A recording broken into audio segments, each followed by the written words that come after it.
Justamente a Timoteo, ¿verdad? Y que tiene que ver con algo muy importante para nosotros el día de hoy, y es nuestro enfoque, ¿verdad? Como nuevas personas, como nuevas criaturas, como, ¿verdad? Habiendo nacido nuevamente del Señor, el enfoque en el cual nosotros nos debemos mantener, ¿verdad? Y justamente nosotros sabemos que hoy, de acuerdo a las instrucciones y a lo que estamos mirando en estos versículos, muchas congregaciones, muchos cristianos, estamos muy enfocados en los temas doctrinales, ¿no es cierto? Y aún tomamos versículos de estos mismos en donde se habla de la sana doctrina, ¿verdad? Pero todo lo que signifique enseñanza, por más verdadera que sea, la enseñanza no es el propósito de Dios. El propósito de Dios es que la enseñanza, ¿verdad?, se convierta en algo mucho más profundo que se llama vida, la vida de Él en nosotros, es decir, la vida de Él siendo experimentada por nosotros, ¿sí? Esto es lo que Él tiene en el corazón, no simplemente enseñarnos verdades, porque a veces inclusive en la doctrina, ¿no es cierto?, podemos tener doctrinas absolutamente distorsionadas y podemos tener doctrinas verdaderas. Inclusive aquí mismo hay un versículo en donde vamos a ver más adelante, en donde se habla de la sana doctrina, pero las dos palabras, cuando la Escritura habla de doctrina diferente y de sana doctrina, la palabra doctrina ya no es la misma palabra que se utiliza la una para la otra, ¿sí? Porque cuando el Señor está hablando de la doctrina, inclusive hay en otros versículos algo importante, ¿verdad?, que se habla de esta forma de doctrina, porque en realidad lo que la Escritura nos está entregando no es una enseñanza que tenga que ver con conocimiento humano, ¿sí?, sino que tiene que ver con una forma que es la vida de Cristo mismo viviendo en usted y en mí. Es la vida de Cristo siendo experimentada. El propósito del nuevo nacimiento que Dios ha provocado en cada uno de nosotros, ¿verdad?, tiene como fin el que esa nueva vida sea una realidad en nosotros. Y esa nueva vida es la respuesta que Dios nos ha dado para que enfrentemos todo el tiempo que nos resta en la carne y la eternidad. La respuesta de Dios para usted y para mí siempre va a ser más de la vida de Cristo en nosotros. No es como nosotros de alguna manera creemos, ¿sí? Entonces, esto es lo que estamos mirando, pero el foco, y veíamos justamente, ¿verdad?, en la última charla, el foco del Señor, como nos muestra aquí mismo, es la edificación de Dios, que es por fe, no es la sana doctrina, es la edificación, es del trabajo, es el edificio que Dios está levantando en cada uno de nosotros. Es la vida de su Hijo amado que está levantando en cada uno de nosotros, lo que a Dios verdaderamente le interesa. No le interesa ninguna otra cosa. Nosotros podemos saber muchísimo de la Escritura, pero si no tenemos la vida de Él en nosotros, no tiene sentido. Y esa vida, cuando la tenemos, ¿verdad?, es una vida que el único que la puede hacer crecer es Él. No hay ninguna otra posibilidad. Pero los que podemos estorbar, en algún sentido, para ese crecimiento, sí somos nosotros, porque tenemos que, por medio de la fe, apropiarnos de lo que la palabra de Dios dice que ya hizo.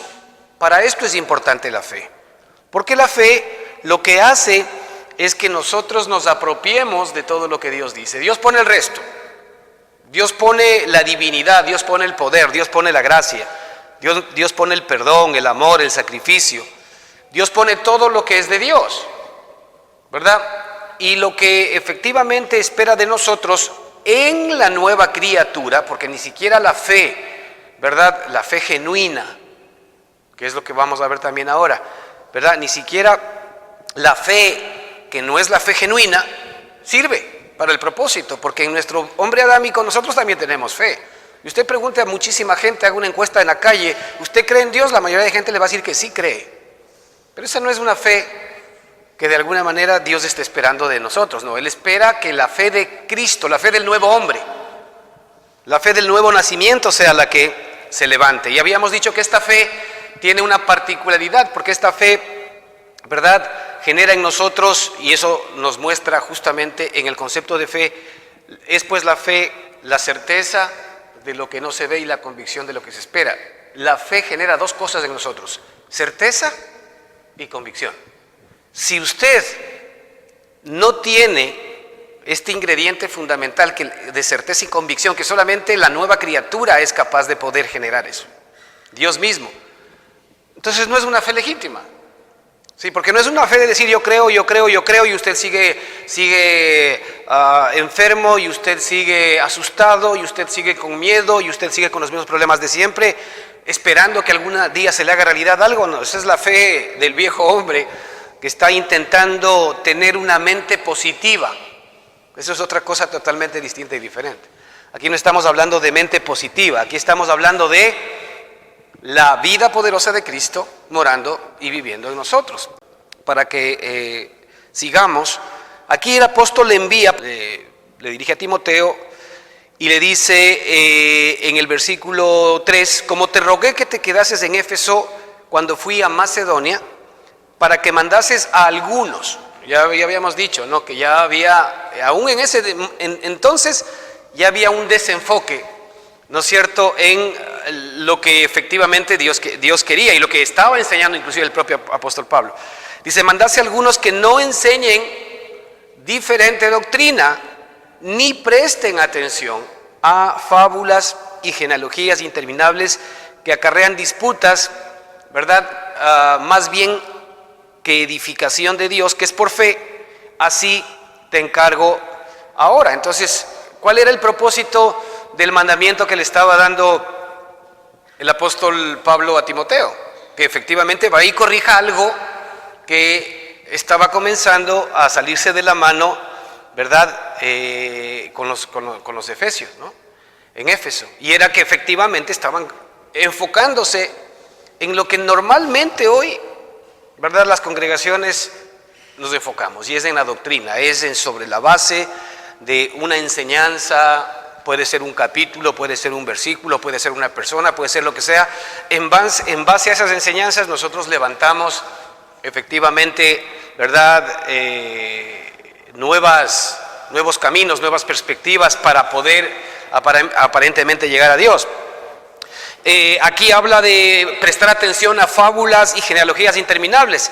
El problema es que la doctrina normalmente se enfoca mucho en lo que es el hombre exterior, ¿verdad? No está mirando la realidad del hombre interior, sino está esperando normalmente reacciones externas, ¿sí? Y era importante cuando, por ejemplo, el Señor hablaba de los judíos y hablaba también de los gentiles, ¿no es cierto?, o de los griegos. Cuando Él decía, por ejemplo, ¿qué buscan los judíos? Hablando de los religiosos, dice: los judíos buscan señales. Y eso es lo que nos pasa a nosotros cuando somos religiosos, o cuando estamos en el tema de una relación con Dios que está dada por el hombre exterior, básicamente en cuerpo y alma. ¿Qué sucede con ese tipo de relación? Siempre estamos esperando señales de parte de Dios. Y por eso es que nuestra interminable lista de peticiones y de pedidos para que Dios me dé esto, para que Dios haga el otro, para que Dios me dé esto, para que Dios me resuelva esto, que me resuelva el tema económico, que me resuelva el tema de relación, que me resuelva el tema de enfermedad. Mire, todo está en la esfera del viejo hombre. Todo está en la esfera del viejo hombre. El viejo hombre, ¿verdad?, aún utiliza la doctrina y la relación con Dios, ¿para qué? ¿Verdad? Para gastarlo en sus deseos, dice el libro de Santiago. ¿Qué dice Santiago cuando arranca hablando? Dice: vosotros no recibís porque no pedís. Ok, después dice: pero pedís y no recibís porque lo pedís mal, o porque lo estás pidiendo mal. ¿Para qué? Dice: para gastarlo en ustedes mismos. Y no está hablando de para irse a gastar en una fiesta. No, está hablando para que mis propios deseos, mis propios anhelos, por más altos que sean satisfechos. Dice: para gastarlo en vuestros propios deseos. Es decir, a ver, Dios no va a hacer honor a la carne, porque a Dios la carne no le interesa, más bien le estorba. en el sentido de que no permite que la edificación de Él se haga una realidad en nuestra vida. Entonces muchos de nosotros siempre estamos todo el tiempo vagando, ¿no es cierto?, en este ¿verdad?, circuito continuo, ¿verdad?, en el que estamos intentando relacionarnos con Dios a través de las cosas externas, a través de pedirle respuestas externas.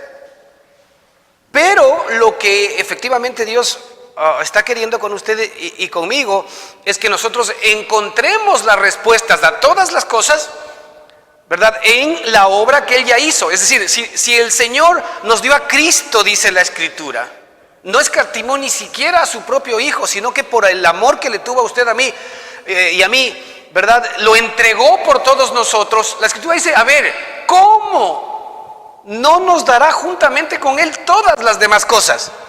¿Sí se da cuenta cuál es la respuesta de Cristo para todos los males, para todas las necesidades, para todos los problemas? La respuesta de Dios es Cristo. ¿Por qué? Porque es la vida de Él en mí la que hoy, ¿verdad?, podría, si yo se lo permito, enfrentar todas las circunstancias que yo tenga que experimentar todavía el resto del tiempo que me quede en la carne. O sea, el Señor nos dio la vida de Cristo para que nosotros podamos resistir cualquier cosa. Por eso es que la Escritura nos dice también que nada nos podrá separar del amor de Dios que es en Cristo Jesús. Ni tribulación, ni angustia, ni hambre, ni desnudez, ¿verdad?, ni lo presente, ni lo futuro, ni lo porvenir, ni ángeles, ni potestades, ¿verdad?, ni la vida, ni la muerte, nada nos podrá separar del amor. ¿Por qué? Porque si el amor de Dios nos dio a través de su amado Hijo la salvación, que es lo que nosotros ni siquiera soñábamos, que necesitábamos, porque estábamos totalmente desenfocados de nuestra verdadera perspectiva. Si Dios no escatimó a su propio Hijo, la pregunta es, ¿cómo Él también no se va a haber tomado el tiempo, tomando en cuenta que es Dios, ¿verdad?, para entender cada uno de nuestros problemas, luchas, dificultades y necesidades y darnos con Él juntamente todas las demás cosas, es decir, todas las demás salidas, todos los demás problemas? De ahí que en la vida cristiana, en nuestra nueva vida, los problemas, las luchas, las dificultades y todas las cosas que la carne huye, ¿verdad?, no son más, ¿verdad?, que agentes que estimulan en nosotros la vida de Cristo.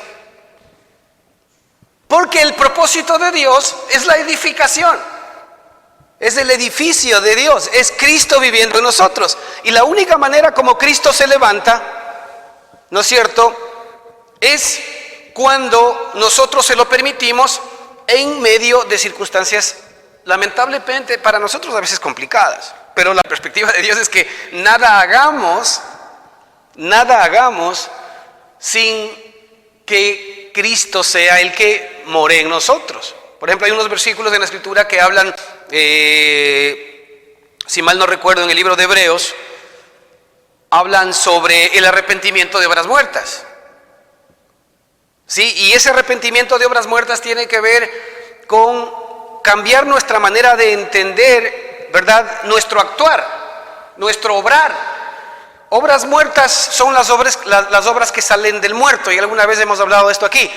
Las obras que salen del muerto espiritual, ¿verdad?, son nuestras propias obras muertas, ¿no es cierto? Y nosotros debemos renunciar a dejar de obrar por nosotros mismos, a buscar las salidas por nosotros mismos, a buscar las soluciones por nosotros mismos, porque esas son para Dios las obras muertas.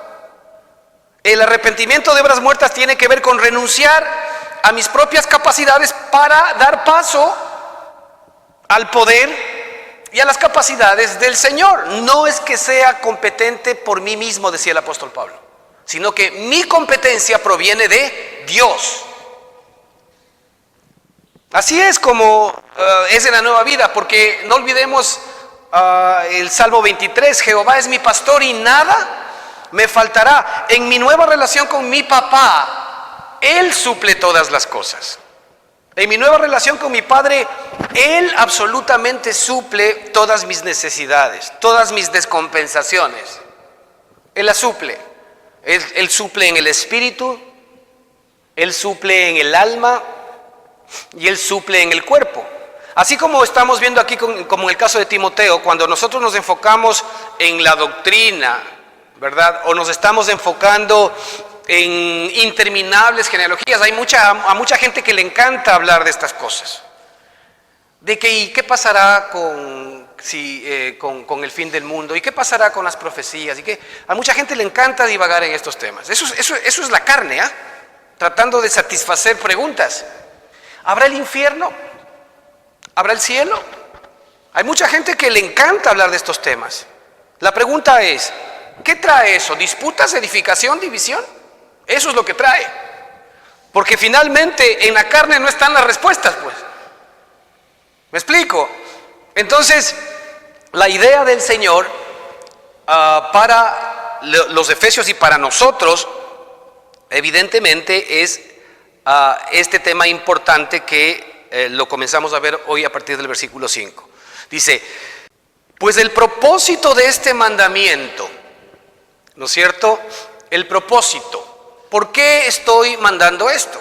Ya que de alguna manera, ¿verdad? Hay algunos que están enseñando doctrinas distintas, hay algunos que están prestando atención a genealogías interminables, que están acarreando disputas y divisiones, ¿verdad? No se está verdaderamente echando mano de la fe de Cristo que está en cada uno de ellos para recibir la edificación que es por parte de Dios. Siempre la edificación es por parte de ¿quién? Por parte de Dios. No se trate de edificar usted. Deje que Él lo haga, porque ese es un trabajo de Él. Dice, pues entonces muy bien, así te encargo ahora. Fíjese cuál es el propósito. Es decir, a ver, vamos a reenfocar la situación. Vamos a otra vez poner las cosas en orden. Así te encargo ahora, pues el propósito de este mandamiento es el amor. Ese es el propósito de Dios siempre. ¿Sí? Es el amor nacido de corazón limpio, de buena conciencia y de fe no fingida. ¿Sí? Es el amor. El propósito de Dios siempre será el amor. No hay ninguna otra posibilidad. Es decir, de hecho la Escritura dice que el que no ama no conoce a Dios. Porque yo puedo decir que efectivamente yo conozco a Dios y que yo he nacido de nuevo y que yo soy una nueva persona y que yo soy una nueva criatura, pero no me llevo con el hermanito de la iglesia tal porque supuestamente me va a contaminar. ¿Eso es amor? Imagínense si el Señor Jesucristo hubiese venido a hacer acepción de personas. Nosotros no hubiésemos entrado. Si hubiese sido por ese lado. Y de los judíos solamente aquellos que cumplían con la ley de Dios, o sea, nadie. El Señor tanto es así que no hizo acepción de personas. Nosotros vemos que Él nos muestra que el amor de Él es tan grande por nosotros, que entregó a su Hijo amado Jesucristo, ¿verdad? Para que todos los que creamos, tomando en cuenta que Él nos encerró a todos bajo pecado, dice el libro de Romanos.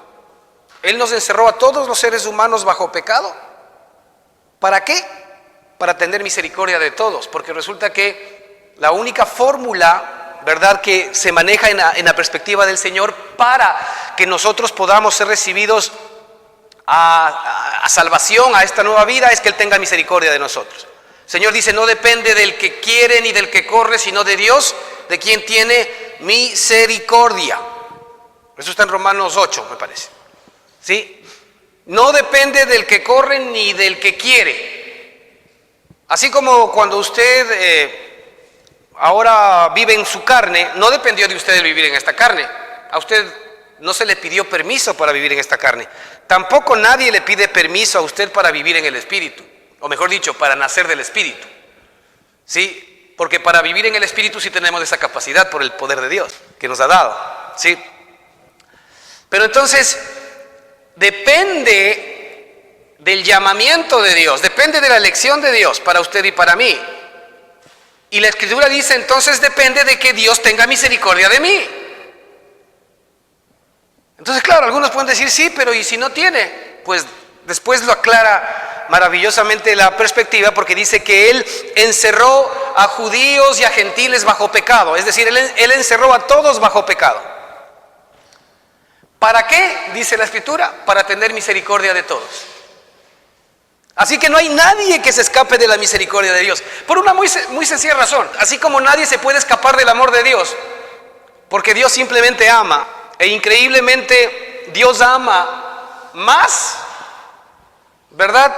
O el amor de Dios se muestra mucho más alto, ¿verdad? Con aquel que mucho debe, con aquel que más ha pecado. Parece contradictorio, ¿no? Pero resulta que cuando el pecado abunda, ¿qué pasa con la gracia?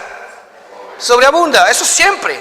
Nunca el pecado va a ser mayor que la gracia, jamás.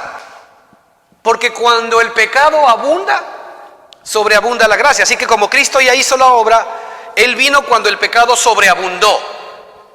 Esto, ¿verdad?, en cada uno de nosotros. Porque nosotros no sabemos hasta dónde llegaremos o hasta dónde seríamos capaces de llegar con nuestro pecado. Pero la pregunta es, ¿Él sí sabe?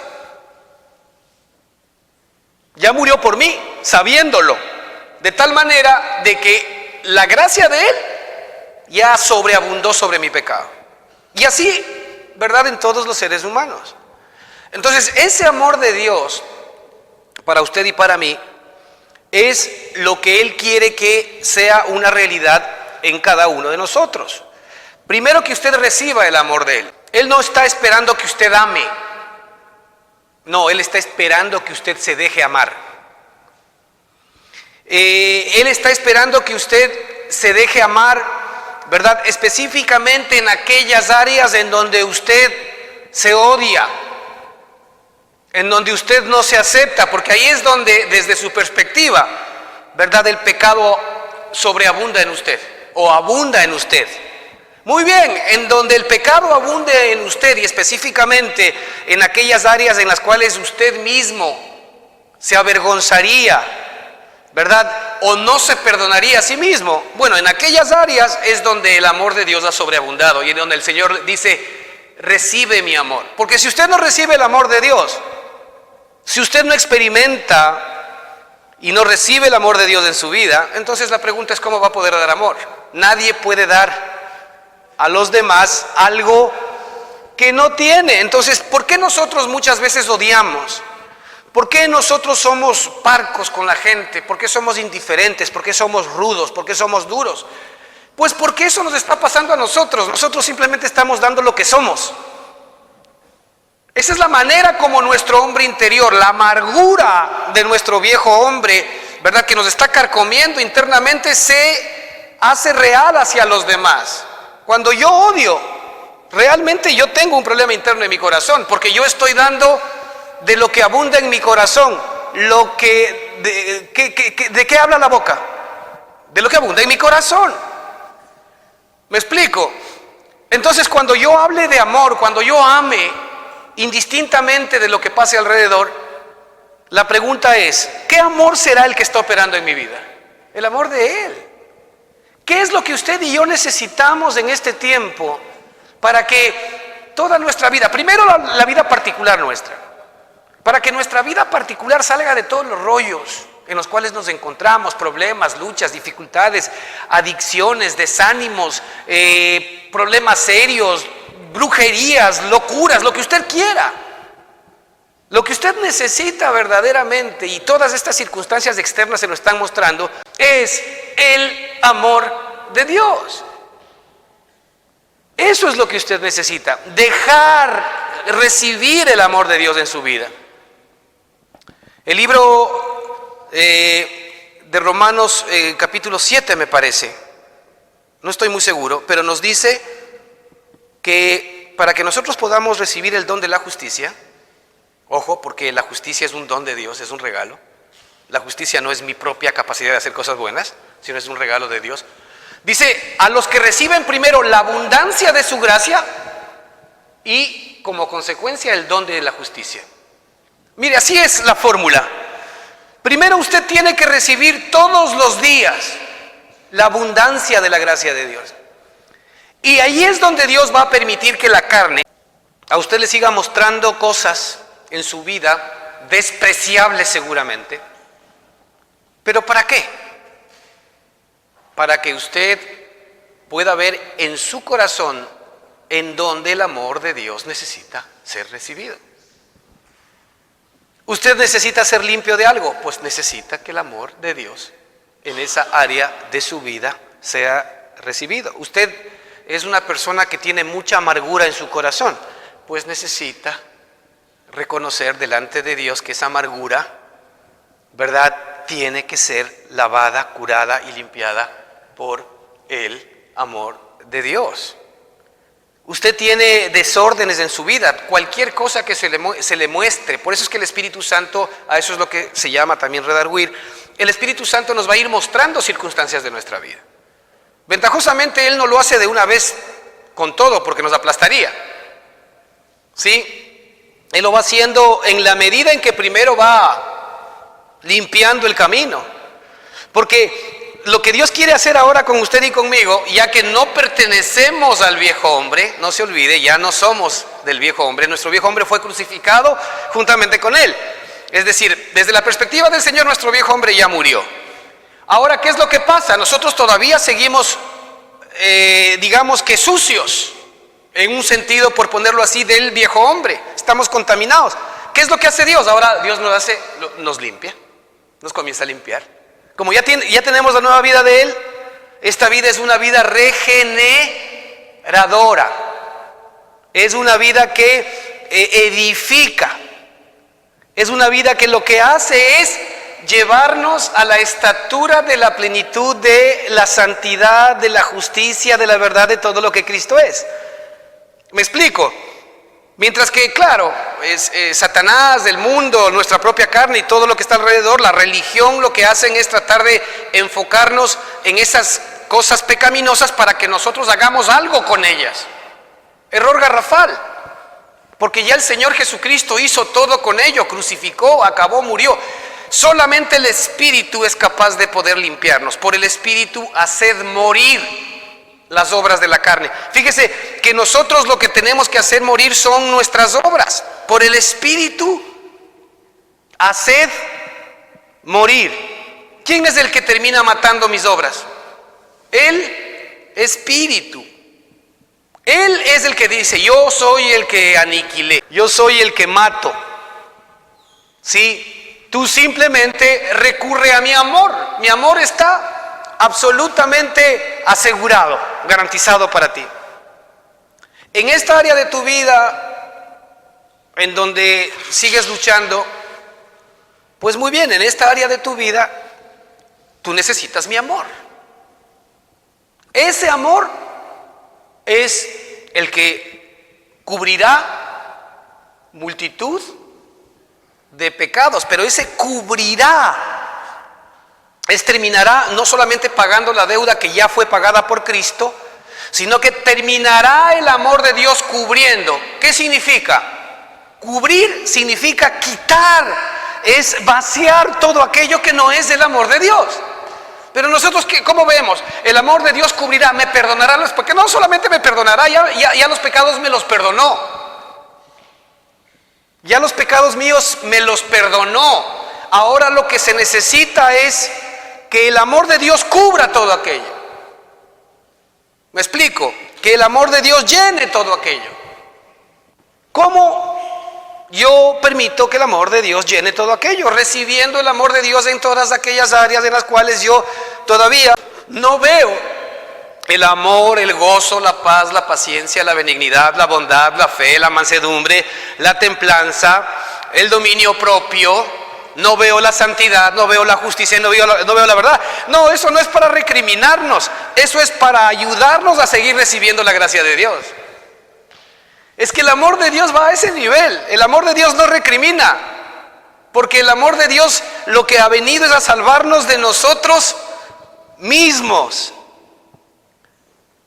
Seguiremos diciendo una y otra vez que nuestro viejo hombre es el ladrón que vino a robar, a matar y a destruir. Nuestro viejo hombre y el diablo son la misma cosa.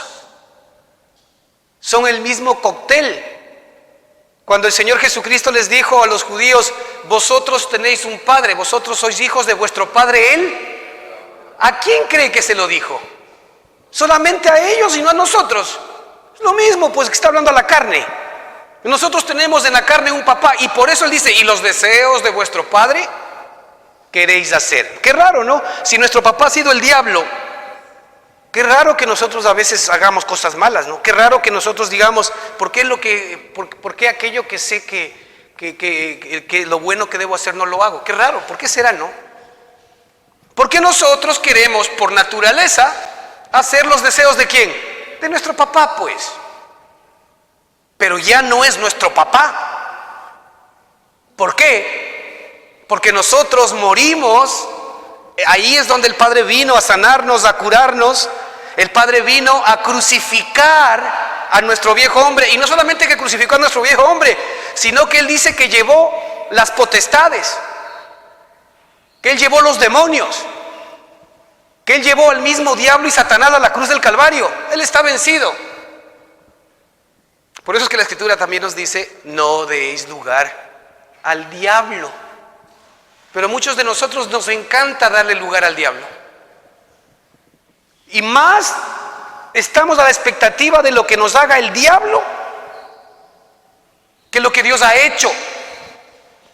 Entonces seguramente sí se nos va a presentar pues el diablo. Si nuestra fe, ¿verdad?, cree más en el diablo y hablamos más del diablo y estamos echando permanentemente fuera demonios, cuando ya el Señor Jesucristo hizo todo ese trabajo. Y lo que nosotros tenemos es la vida del Espíritu Santo, la que echa fuera todo. Si nos dejamos, entonces allí sí que vamos nosotros a recibir, ¿verdad?, los beneficios de la vida de Cristo morando en nosotros. Una vida santa, una vida justa. Y vamos a comenzar a experimentar la limpieza que viene, ¿verdad?, desde el amor de Dios. Entonces, ¿sí se da cuenta cuál es el propósito del mandamiento? Primero dice el amor. Nada más. Porque cuando nosotros tenemos amor, tenemos todas las demás cosas. Entonces yo sí quisiese volver a repetir algo importante aquí respecto de esta perspectiva. La base de los demás frutos del Espíritu Santo es el amor. ¿Con qué arranca, verdad, el fruto del Espíritu? Dice: más el fruto del Espíritu es amor. La base es el amor. Si no hay amor, no hay nada. Ahora, el amor de Cristo por Dios, no el amor, el sentimiento que usted debe tener para alguien, no tiene nada que ver lo uno con lo otro. Cristo, Dios, es amor. Cuando la Escritura habla de que usted y yo necesitamos el amor, necesitamos a Dios mismo como nuestra sustancia, eso está diciendo. Porque Él es el amor. Entonces, más el fruto del Espíritu, primero, para arrancar la base sobre las cuales Dios hace todas las cosas, es el amor. Por eso es que Dios nunca va a hacer nada fuera de este contexto, el amor. Y después ya vemos que si tenemos como base el amor, no es nada raro que venga el gozo, ¿no? Porque cuando el amor comienza a operar, primero en mí, me comienza a limpiar, me comienza a liberar, me comienza a rescatar, me comienza a sanar. Cuando el amor comienza a llenar todo lo que yo necesito, comienza a producir esa paz, esa seguridad que yo necesito, ¿qué cree que va a venir como consecuencia? Gozo, paz, paciencia, benignidad, bondad, fe, mansedumbre, templanza, que es dominio propio. Vendrá una vida de santidad, pero porque el santo está reproduciéndose en mí.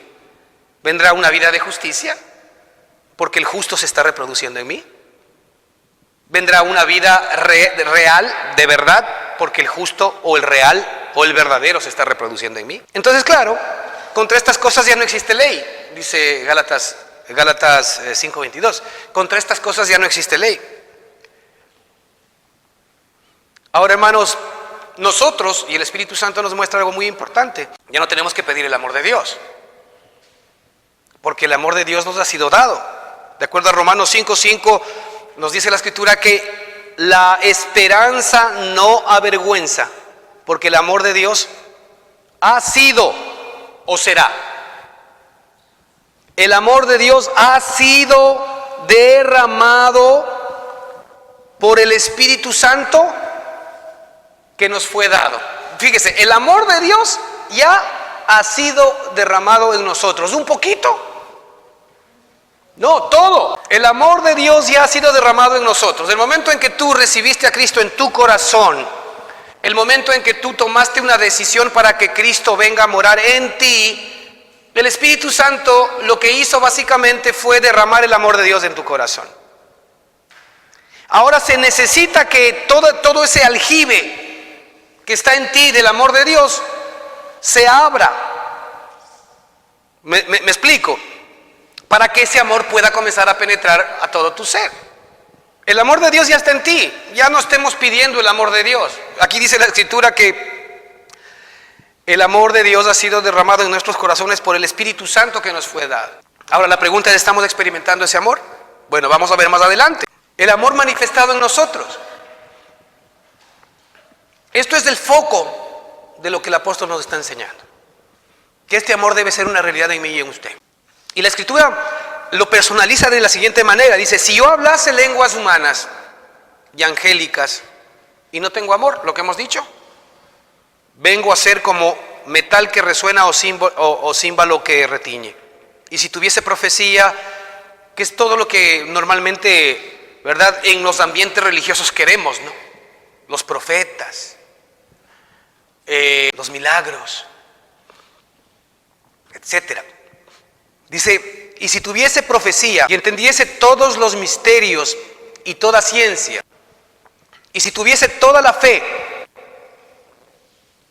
de tal manera que trasladase los montes y no tengo amor, nada soy. Y si repartiese todos mis bienes para dar de comer a los pobres, y si entregase mi cuerpo para ser quemado y no tengo amor, de nada me sirve. ¿Sí se da cuenta cuál era el propósito del apóstol Pablo con Timoteo? Sí, el amor nacido es el propósito. El amor nacido de la nueva criatura. Dice, de un corazón limpio, de limpia conciencia y de fe no fingida. Solamente eso es el nuevo hombre. El amor nacido. Dios quiere que experimentemos efectivamente su amor. Y ahí nos dice la Escritura como para que lo podamos experimentar dentro de nosotros y comenzar a entender. Primero dice qué es el amor. Y aquí nos hace efectivamente un detalle maravilloso de lo que es el amor, porque el amor es alguien, no es algo que nosotros podemos vivir en nuestra propia vida. El amor es sufrido, el amor es sufrido, el amor lo sufre todo por ti. Eso es lo que está diciendo. Cuando tú tengas primero el amor de Dios en tu propia vida, el Señor te garantiza, y ya lo ha hecho por Cristo, que Él está y ha estado dispuesto a sufrirlo todo por ti. Es decir, tú eres mi hijo amado en quien tengo complacencia, y la buena obra que yo comencé en ti la voy a terminar. Agárrese de eso. Gracias a Dios que no depende de mí, sino que Él es el amor, porque si yo fuese el amor estuviese frito. El amor es sufrido. ¿Sabe lo que significa? Que una característica de Dios es que el amor de Él es capaz de sufrir cualquier circunstancia por usted. No hay nada en usted que pueda ser más grande que el amor de Dios en su propia vida. No hay nada en usted que le pueda ganar la batalla al amor de Dios. Él le va a pelear a usted. Eso es ser sufrido. Él le va a pelear sufriéndolo a usted. Eso es ser sufrido. Él va a ganar la batalla. Él se ha comprometido, ¿verdad?, a sufrirle. Yo creo que en mi caso al menos el Señor sí ha tenido que sufrirme mucho. No sé en el suyo. Y creo que todavía tendrá que seguirme sufriendo mucho. Pero gracias a Dios que yo cuento con esta perspectiva de Él, que Él es sufrido, el amor de Él es sufrido para mí. Personalícelo, el amor de Dios es sufrido para mí. Él ya sabe quién es usted, Él conoce, ¿verdad?, sus debilidades. Él conoce sus errores, Él conoce sus infidelidades, Él conoce todo lo que usted es. Él lo conoce, pero Él ha determinado sufrirlo por usted. Él ganó la batalla ya en la cruz del Calvario y ahora Él lo que tiene que hacer es realidad en usted lo que usted es. Y usted es una nueva persona. Usted es un nuevo hombre. Eso no le corresponde a usted. Por esto es que la religión no puede ser la respuesta a nuestra vida. Porque si la religión nos manda a que seamos distintos, estamos fritos, no podemos. A lo mucho lo que vamos a caer es en hipocresía. Porque no podemos en nuestra propia carne hacer la obra de Cristo. El amor es sufrido. Qué maravilloso, ¿no? Fíjese, Él es sufrido. Él es sufrido significa que siempre le va a sufrir a usted. Ahí ya no es raro entender cómo el amor de Dios se hizo real para nosotros en Cristo Jesús. Ya no es raro entender que Él ni siquiera escatimó ni a su propio Hijo, sino que lo entregó por todos nosotros. Ya no es difícil entender. ¿Por qué? Porque su amor fue más grande que mi pecado. Eso, porque su amor fue más grande que mi pecado. El amor de Dios es benigno. Otra maravillosa descripción de lo que es el amor. El amor de Dios es benigno. ¿Sabe qué? Siempre todo lo hace en función de mi bien, de hacerme bien. ¿Cuánto nos hace falta cambiar a nosotros este criterio de nuestro Padre amoroso? A nosotros nos hicieron nacer con la idea del infierno, que Él finalmente nos va a quemar, nos va a mandar al fuego eterno. Bueno, al viejo hombre sí, ya está para él achicharrado. ¿Me explico? Pero sin embargo, Él es benigno. Él es benigno. Siempre desde que Él en su corazón tuvo el hacerme nacer, de mi madre a usted, a mí, Él ya tenía, ¿verdad?, buenas razones, benignas, buenas para mí. Es decir, Él tiene para usted una historia, ¿verdad?, que quiere que usted se lo permita escribir. Y la historia es la vida de Cristo en usted. Él quiere que usted comience a vivir la razón por la cual Él ha permitido que usted tenga que nacer. Él es benigno. Siempre ha sido benigno. Antes de que yo entienda quién soy yo, antes de que yo pueda nacer en mi carne, inclusive Él ya era, ¿verdad? Él ya era benigno conmigo. Él me hizo con un buen propósito. Cualquier persona que haya venido a este mundo, aún en las condiciones más infames, cualquier persona que haya venido a este mundo, aún en las condiciones más infames, tiene, ¿verdad?, el buen propósito del por qué el Señor lo hizo venir. Tiene que recibir y apropiarse del amor de Dios. El amor de Dios es benigno. El amor de Dios no tiene envidia. Es decir, la envidia generalmente nos viene porque yo quisiera tener algo de alguien que no tengo. Digamos que el amor lo suple todo. El amor es todo lo que usted y yo necesitamos. El amor nos hace sentir satisfechos. El amor no pide cosas. El amor de Dios, ¿verdad?, es vasto para que usted y yo podamos estar en cualquier circunstancia tranquilos. El amor de Dios no tiene envidia, no tiene escasez ni necesidad de algo que los demás tengan. Eso es algo que también viene ya para con nosotros, porque es la misma vida que Dios nos quiere dar. Nosotros normalmente, ¿por qué tenemos envidia? Porque quisiéramos tener algo que los demás tienen. Eso es carencia. El amor de Dios no puede tener carencia. Dios no tiene carencia. Entonces, lo que Dios nos quiere dar, ¿no es cierto?, es un carácter, que es el carácter de su amado Hijo Jesucristo, que es el que ahora nos corresponde, que efectivamente está absolutamente satisfecho y lleno. ¿Sí? Bueno, Cristo era así, ¿no? El amor no es jactancioso, al contrario, no se jactan en cambio de lo que tiene, porque por el un lado es carencia, y por el otro lado, que también sigue siendo carencia, mira lo que tengo, ¿no? Como dice el dicho, dime de qué presumes para saber de qué careces. Jactancia. Cuando nos jactamos de algo, es que verdaderamente tenemos un problema de carencia detrás. ¿Ok? Pero ese es el amor de Dios. El amor no se envanece. ¿Sí? Es decir, no se mira a sí mismo. Eso es importante. El amor no se mira a sí mismo. ¿Sabe qué pasa con la doctrina? La doctrina siempre pone la mirada en el hombre. La doctrina le hace responsable al hombre de su salvación. La doctrina, ¿verdad?, en función de las actuaciones del ser humano le determina dónde va a ir o no va a ir. La doctrina siempre nos pone la responsabilidad en nuestro corazón. Cuando yo me veo a mí mismo, me envanezco porque creo que soy capaz de hacer esto o de hacer el otro. Ya no estoy viendo al que en mí es capaz, sino estoy viendo mis propias capacidades. El amor no hace nada indebido. Nunca jamás va a trabajar en función del mal de la otra persona. El amor no hace nada indebido. El amor no busca lo suyo. El amor no se irrita, el amor no guarda rencor. El amor no se goza de la injusticia, mas se goza de la verdad.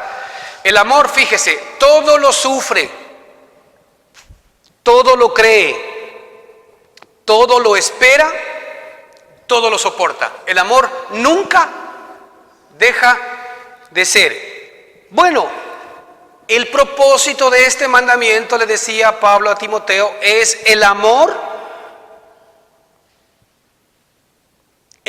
nacido de corazón limpio. Esto que nosotros hemos visto sobre el amor es algo que ya está apareciendo en tu corazón. A ver, allí debe estar nuestro foco. Nosotros deberíamos, si quisiésemos tener una guía, deberíamos tener, yo que sé, una especie de pizarrón en donde digamos el amor y todo lo que hemos detallado. Esto es algo que está comenzando, que yo estoy comenzando a recibir primero, no a dar. Porque tal vez en cada una de las áreas que hemos comentado yo necesito recibir esa particularidad de lo que es el amor en mi propia vida. El momento en que yo me voy llenando de ese amor, porque yo lo voy recibiendo, porque ese amor me va curando, como dijimos, ese amor me va sanando, ¿cuál cree que va a ser mi actitud hacia los demás? Yo voy a comenzar a irradiar y voy a comenzar a actuar en función de la realidad nueva que tengo en mi corazón. Así es como el Señor va a limpiar todas mis heridas. La base de todo lo mal que nosotros hacemos sigue siendo la falta de amor en nosotros. La falta del amor de Dios en nosotros. Necesitamos que el amor de Dios nos cure y nos limpie. Como hemos dicho hace un minuto, nosotros normalmente, si la Escritura dice que el amor no hace nada indebido, por poner un ejemplo, el amor no hace nada indebido. La pregunta es, si nosotros tuviésemos verdaderamente todo el amor de Dios en nuestra vida, ¿haríamos algo indebido? No lo haríamos. ¿Por qué? Porque de lo que abunda en el corazón, habla la boca, o lo que abunda en el corazón es lo que efectivamente vamos nosotros a mostrar a los demás. No haríamos nada indebido, porque si el amor está en mí, yo no hago nada indebido. La pregunta es, si estoy haciendo cosas indebidas, ¿qué me está haciendo falta? El amor. Si se da cuenta, en lugar de estar diciendo, Señor, mira este carácter que tengo, cambia en el nombre de Jesucristo mi carácter y echa fuera esos demonios. ¿Tú crees que eso va a funcionar? En lugar de decirle, Señor, en esta área de mi vida, yo necesito tu amor. Esto es algo que no puedo cambiar, pero tú has prometido limpiar mi mal carácter, la dureza de mi corazón. Señor, yo no puedo, pero tú sí puedes, porque yo ahora soy tu hijo y ese amor que tú me has prometido aquí tiene que levantarse en mi propia vida. ¿Qué crees que va a pasar? ¿A quién le estás dejando que edifique? A Él le estás dejando que edifique la vida de su amado Hijo Jesucristo. Entonces, qué maravillosa herramienta que Dios nos ha dado. ¿Ya te das cuenta que Dios no está buscando un cambio en tu vida, sino un intercambio de vidas? De eso se trata. No de un intercambio, no de un cambio, sino de un intercambio de la vida de Él. ¿Verdad? Permíteme expulsar la tuya, para que mi vida sea la que efectivamente pueda ser tu experiencia y no una buena vida tuya, que eso es lo que nos propone la religión. Muy bien, pues el propósito de este mandamiento es el amor. Así es como yo debería arrancar cada momento. ¿Cuánto de ese amor de Dios yo he recibido? Porque en esa misma medida, ¿verdad?, es el amor que Dios va a hacer real a las demás personas que están a tu alrededor a través tuyo. Yo no debería estar pensando cuánto amor le estoy dando a esta persona, porque eso viene por añadidura. Yo no aprendo a hacer lo que naturalmente ya soy. ¿Cuánto amor estoy dando a esta persona? Es cuánto amor yo tengo dentro de mí. Entonces, ¿a dónde yo me debería enfocar? En el amor nacido.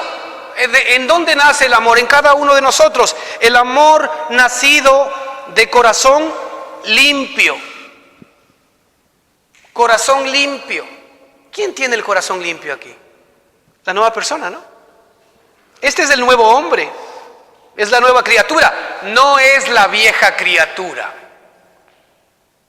No está hablando que vayas a tomar la Santa Cena, ni la comunión, o como le quiera llamar, para pedir perdón por tus pecados. No, aquí está hablando del amor nacido de corazón limpio. El corazón limpio, ¿verdad?, solamente tiene la nueva persona, la nueva criatura.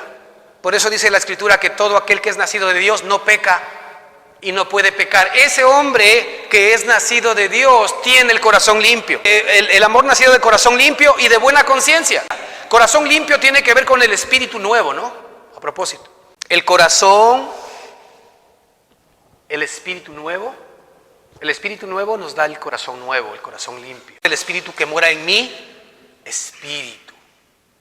Ese espíritu, ¿no es cierto?, es mi corazón limpio. Y además, ¿verdad?, el amor nacido de buena conciencia. De buena conciencia, es decir, el Señor comienza a limpiar también nuestra conciencia. Tenemos nosotros una buena conciencia en el nuevo hombre, pero el Señor comienza a despejar toda esa, al contrario, mala conciencia que nosotros tenemos. ¿De quién? De nosotros mismos. ¿Sí? De nosotros mismos. Lo primero que cuando estamos relacionados con el Señor y hay algo que no es compatible con Él, ¿qué nos acusa primero en cada uno de nosotros? Nuestra propia conciencia. Nuestra propia conciencia nos dice que estamos mal delante de Dios. La pregunta es, ¿a quién estará acusando esa conciencia? ¿Al nuevo hombre o al viejo hombre? Cuando nosotros recibimos acusaciones, ¿no es cierto?, y estamos de alguna manera entendiendo que nuestra propia conciencia nos está acusando delante de Dios, obviamente la conciencia nunca, la buena conciencia nunca va a acusar al nuevo hombre, que es a quien pertenece. Pero la mala conciencia sí va a acusar ¿a quién? Al viejo hombre, que le va a tratar de hacer venir a su terreno para que entre en el círculo vicioso del pedirle perdón a Dios, de prometerle que nunca más lo va a comenzar a hacer y decirle que a partir del día de hoy va a hacer esto y lo otro para ya no ser esa persona. Y otra vez cayó una trampa. Otra vez cayó una trampa. Porque estamos en el círculo de la muerte. Porque justamente aquello que sé que no debo hacer es lo que hago. Si hay algo maravilloso en el capítulo 8 de Romanos, es que la ley del Espíritu de vida en Cristo Jesús me ha librado de la ley, del pecado y de la muerte. Entonces, nuestra vieja conciencia lo que va a hacer es meternos otra vez dentro de la ley del pecado y de la muerte. Y la ley del pecado y de la muerte tiene este patrón. Reconozco, ¿verdad?, que he pecado. Le pido perdón a Dios. Digamos que hasta ahí está bien. Pero de ahí viene, ¿qué hago? Ahí viene el lío. Porque cuando el Espíritu me muestra a mí que hay algo que está mal en mi vida, como lo hemos dicho, ¿para qué es? Es para que yo le ponga en las manos del Señor y le digo, mira, Señor, todavía esto hay en mi vida. Aquí necesito tu amor, límpialo. Yo quiero deshacerme de esto, pero no puedo. Eres tú quien lo va a hacer. Por el Espíritu haced morir las obras de la carne. ¿Se da cuenta? Siempre yo le tengo que llevar al responsable de la obra estas circunstancias, para que Él me demuestre que efectivamente su obra es poderosa. El amor nacido de corazón limpio, de buena conciencia, y lo que decíamos, y de fe no fingida. De esto ya hemos hablado anteriormente, pero creo que es muy importante. Mire, el amor nace de estas tres condiciones. El amor verdadero, el amor de Cristo en nosotros, que es el edificio de Dios. El amor nace primero de un corazón limpio, de una buena conciencia y de una fe no fingida. La fe no fingida, ¿qué implica? ¿Que hay una fe que es fingida? Yo debería entender que así es, ¿no? Cuando dice fe no fingida, significa que hay una fe fingida. ¿Cuál será la fe fingida?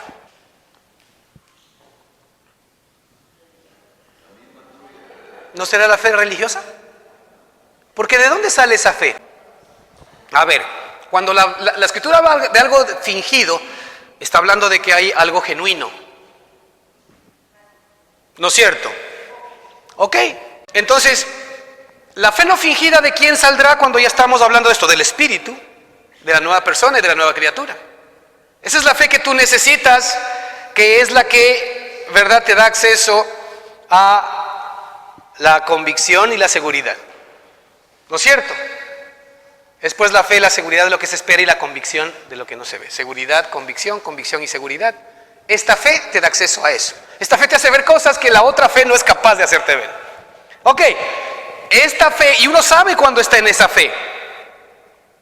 Porque cuando uno está en esa fe, uno ve como el Señor ve, el amor de Dios comienza a llenar tu corazón, el Señor pone paz, el Señor pone seguridad, pone tranquilidad. No te estás fijando en lo exterior, sino tú estás seguro en lo interior.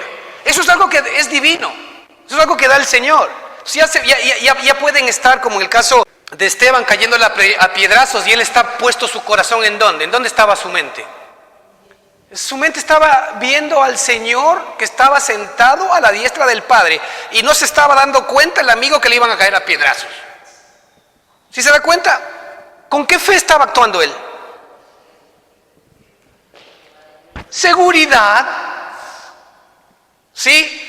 Es pues la fe, la seguridad de lo que se espera, la convicción. Convicción.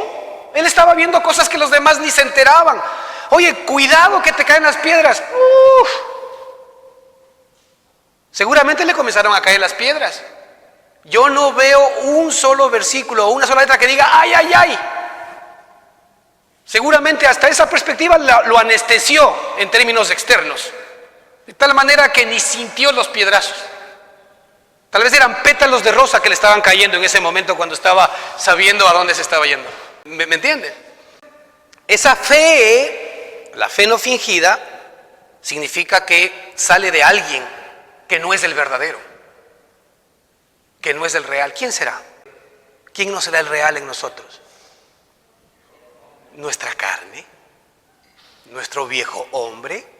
Entonces, ¿de dónde viene la fe fingida?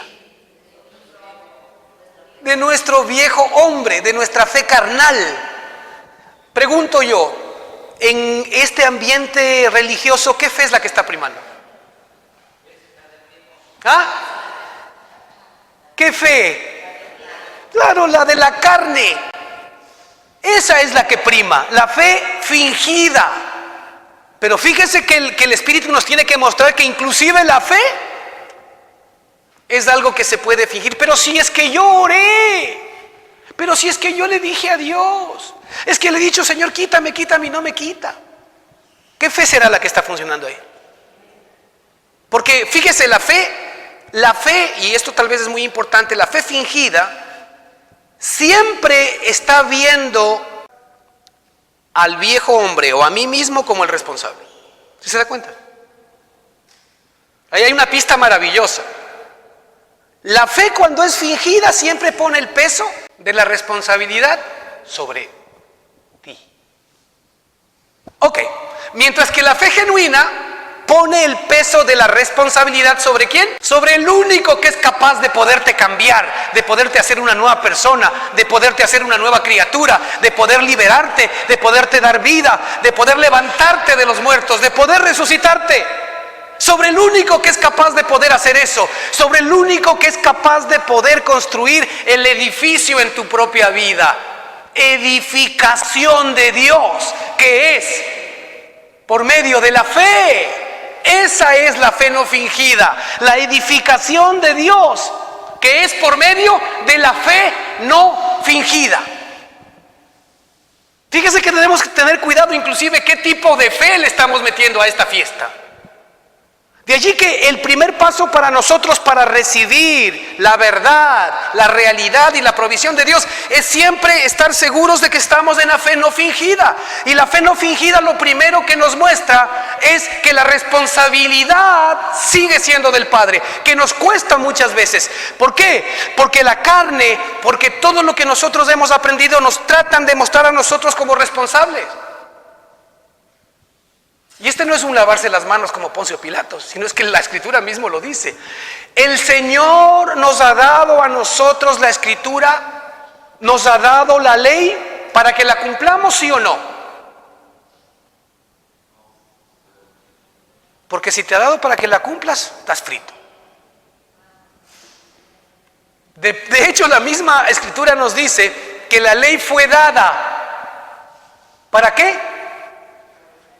Para que se muestre en nosotros la incapacidad de poder ser justos, es decir, para que se demuestre en nosotros del pecado. Porque si no había ley, no había pecado, dice la Escritura, a pesar de que ya había. Entonces lo que el Señor tuvo que hacer es introducir la ley para que se haga real el pecado en las personas. Porque si es que no hay ley, entonces no hay pecado. Entonces la ley fue introducida a consecuencia del pecado.